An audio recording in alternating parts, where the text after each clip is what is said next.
नमस्कार समस्त स्वागत जनाऊँगी आमर नुआ परिवार ट्रेड फॉर पीपल को जमती आम फास्ट वीडियो कही कि आमर दिन प्रथम ट्रेड जोटा कि आम जो मैंने नीडफुल जो लोक मैंने नीडफुल आम से जो प्रथम प्रॉफिटा हेल्प आकार प्रदान करूँ। तो आज आसतु आम एज पर आवर कमिटमेंट आज आसतु पाक आस आज आम विदिन 15 मिनिट दुटा ट्रेड नहीं गोटे फास्ट ट्रेड रे हमर 1984 होता सेकेंड ट्रेड रे 5400 समथिंग होता। तो as per hour commitment fast trade रे हम 1984 एटा को हम राउंड ऑफ 2000 गिव अवे करू जोटा कि आम एक्चुअली सर्वे करू कहार एक्चुअली नीडफुल अच्छी। तो सर्वे कला आम आज प्रॉफिट आज ही प्रदान करूँ।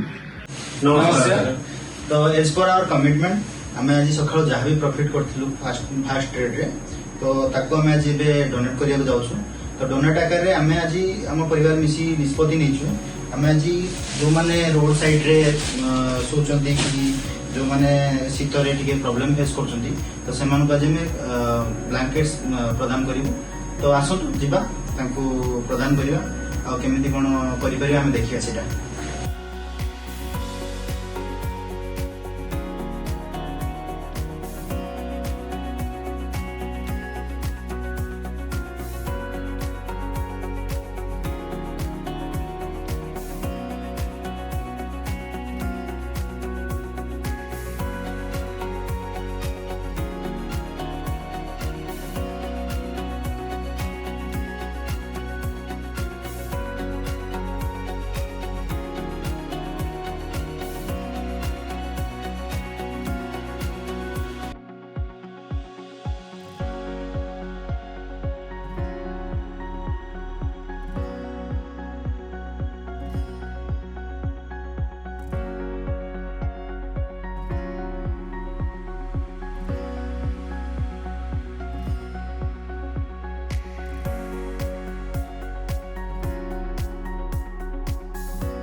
फाइनाली आज प्रथम दिन जहाँ भी प्रॉफिट थिला आमे एज पर आवर कमिटमेंट आमे ताको पूर्ण कलु आपण मानकु बस एतिकी रिक्वेस्ट करिवु कि आपण माने कमेंट माध्यम जणांतु कि कोउठी आमे सहयोगर हाथ बढ़ाई पारि ट्रेड फॉर पीपल प्रॉफिट जय जगन्नाथ।